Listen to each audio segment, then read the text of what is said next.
के प्राधिकारी या अन्य प्राधिकरण भारत सरकार के लिए काम करते हैं। किसके लिए काम करते हैं? भारत सरकार के अधीन काम करते हैं। मतलब तो भारत सरकार कौन है? तो अनुच्छेद 12 इसी बात का डिफाइन कर रहा है कि जो भारत सरकार है वो आदिवासी है, और वही आदिवासी और वही भारत सरकार आपको आदेश निर्देश दे रहा है ग्राम सभा के माध्यम से, और आप पालन नहीं कर रहे। मतलब कहीं ना कहीं आप कानून का खेल खेल रहे हैं, कहीं ना कहीं संविधान की आप लापरवाही कर रहे हो, कहीं ना कहीं आप संविधान की जो प्रावधान दिए गए हैं, संवैधानिक जो बातें दी आप उसको नहीं मान रहे। आप एक्ट की बात करें, देखिए एक्ट से बड़ा अनुच्छेद होता है, और एक्ट जब बनता है जब अनुच्छेद से पोस्टरिंग होती है। जैसे आज आप पैसा कानून की बात कर रहे हो या जो भी कानून की आप बात कर रहे हो, पंजाब विस्तार की बताते हैं, फैसला साहब बात कर रहे थे, ये कैसा बना? आर्टिकल 13 का खंड 2, और आर्टिकल 13 का खंड 2 क्या कहता है कि राज्य ऐसी कोई विधि नहीं बनाएगा जिससे किसी व्यक्ति के फंडामेंटल राइट्स का हनन होता है या मूल अधिकार का हनन होता है। आप बताइए, आप बोल रहे हो कि पंचायत विस्तार अधिनियम बोले पंचायत वाली ग्राम सभा सब वाली, तो आर्टिकल संविधान का आर्टिकल 13 खंड 1 क्या कहता है? फिर तो फंडामेंटल राइट्स है हमारा संविधान का आर्टिकल 13 खंड, उसका तो हनन हो रहा है, और उसका हनन हो रहा है मतलब आपका जो कानून वो तो डैमेज हो जाएगा, डिस्यूज हो जाएगा, क्योंकि आर्टिकल 13 खंड क्या बोलता है? संविधान लागू होने के पूर्व। अब इसमें भी दो प्रकार के कंटेंट है। आपने आज तक जो कंटेंट पढ़े होंगे सिर्फ जुडिशियल पढ़े, नॉन जुडिशियल का प्री कॉन्स्टिट्यूशनल लॉ पढ़ी है, और एक संविधान की किताब बुलवाइए डॉक्टर जय नारायण पांडे को, उसमें सारा चीज व्याख्यान लिखा हुआ क्लियर लिखा है कि नॉन जुडिशियल का प्री कॉन्स्टिट्यूशनल लॉ क्या है। अगर सुप्रीम कोर्ट है, सुप्रीम कोर्ट को भी अगर किसी भी आदिवासी समुदाय के मामले में, आदिवासी समुदाय के मामले में अगर जुडिशियल रिव्यू करना है, मतलब डॉक्टर जुडिशियल रिव्यू अगर करना, तो आप डॉक्टर है जुडिशियल रिव्यू का जो रेफरेंस सुप्रीम कोर्ट की है आप उसको पढ़िए। जब पढ़ोगे तो पता चलेगा कि जब तक एक्ट नहीं होगा तब तक रिव्यू नहीं कर सकते। मतलब आपका अभी जो नया कानून, पहले तो सीआरपीसी था, और सीआरपीसी का सेक्शन 5 जब आप बोले तो उसमें सीधा बोला था कि स्थानीय विधि और स्पेशल विधि के तहत जो लोग रहते हैं या उनका व्यवस्था चलता है वो कानून से बाहर रहता है। मतलब हमको तो कोर्ट से भी बाहर रखा है, आपकी पुलिस के कानून से भी बाहर। अभी जो बीएनएस आपका जो आया है सेक्शन 1 का सब क्लॉज 6 में इस चीज़ का जिक्र किया, स्थानीय विधि और स्पेशल विधि का जिक्र किया। स्पेशल विधि तो हमारा कुछ स्थानीय विधि मतलब हमारे ग्राम सभा लोकल कानून, जिसे संविधान का आर्टिकल 13 के तहत non legislative sources of law का व्याख्या किया, मतलब जैसे गैर विधायी स्रोत। जैसे मान लो कि स्थायी विधायी स्रोत को आप लोग पहली बार पालन कर रहे हैं। स्थायी विधायी स्रोत मतलब अधिनियम, जो देश के अंदर जितने भी अधिनियम बनाए गए, चाहे वो पैसा एक्ट हो, पंचायत विस्तार अधिनियम हो, जितना भी है आप उसका पालन कर रहे हैं, उसमें कोई उल्लंघन करे तो आप कुछ नहीं। उसके बाद जब आप अध्यादेश अस्थायी विधायी स्रोत, अस्थायी विधायी स्रोत अध्यादेश आता है।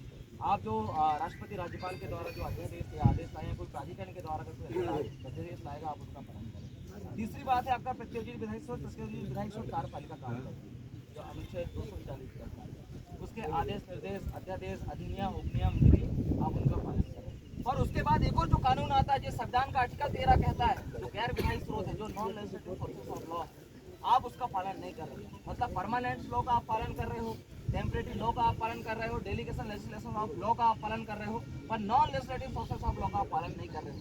आप इसलिए पालन नहीं कर रहे क्योंकि आज जो संविधान का आर्टिकल 13 का हमारे लड़के लोग, राहुल दादा कई बार गए हैं एसपी साहब के पास, क्या बोले कि बोले ये रूढ़ी प्रथा को तो हम मानते हैं। रूढ़ी प्रथा के जुडिशियल कंटेंट को आप समझ रहे हो, पर रूढ़ी प्रथा के नॉन जुडिशियल कंटेंट को कौन समझेगा? संविधान दो प्रकार का, लिखित अलिखित। जब हम लोग सिलेबस में जब जाते हैं तो आपने भी पढ़ा होगा कि संविधान बताता है कि इस देश में दो प्रकार का, एक लिखित है या अलिखित। तो अलिखित कंटेंट को आप नहीं मान रहे, मतलब नॉन जुडिशियल जो कंटेंट दिया है उसको नहीं मान रहे, लिखित को आप मान रहे हैं। तो आर्टिकल 13 का खंड 3 क्या बोलता है? विधियों के अंतर्गत भारत के राज्य क्षेत्रों में विधि का बल रखने वाला कोई आदेश है, अध्यादेश, अधिसूचना है, विनियम है, और रूढ़ी प्रथा आता है।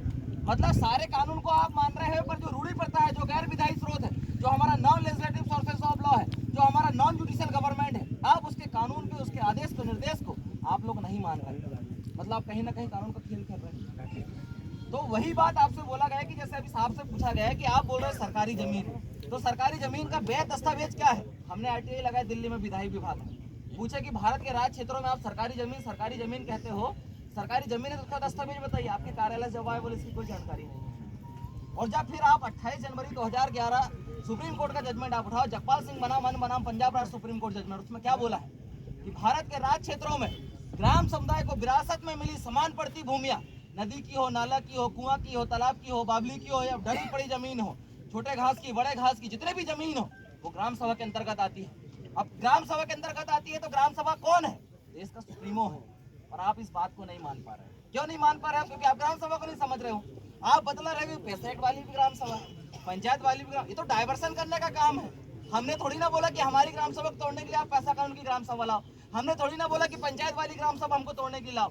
ग्राम सभा संविधान का आर्टिकल 13 का खंड 1 का नॉन जुडिशियल का प्री कॉन्स्टिट्यूशन लॉ कहता है कि संविधान लागू होने के पूर्व मतलब कई लाखों करोड़ों सालों से चली आ रही है हमारी ग्राम सभा, और वो ग्राम सभा से पूरा हमारा कबीला चलता था, और हमारे कबीले में मुखिया तय करता था कि हमें खाना खाना या नहीं खाना, ये हमारा मुखिया तय करता था। किस चीज को लेना नहीं लेना हमारा मुखिया तय करता था। हमारे बिरसा मुंडा के समय में तो कई कानून बन गए थे। शेड्यूल डिस्ट्रिक्ट एक्ट बना था, उस एक्ट में ये बोल दिया गया था कि जहाँ पर आदिवासी समुदाय रहता है वहाँ पर उनका स्वशासन प्रशासन लेना। हमारा पुरखा ने लिया तुम्हारा कानून, क्योंकि हमारा पुरखा जुडिशियल कानून का विरोध करता था, क्योंकि हमारा खुद का एक नॉन जुडिशियल कानून था, और नॉन जुडिशियल कानून को आप लोग नहीं समझ पा रहे हो। तो एक बार आप झारखंड के डीआईजी साहब है, नॉन जुडिशियल प्रचलन में नहीं है। कौन कहता है? मान लेते हैं वो जमीन आपकी है, हाँ। सरकार आप है, हाँ, ठीक है, तो किसको दोगे वो? किसको दोगे? जिसको भी दोगे उसका भी तो कोई एक रिकॉर्ड बनेगा।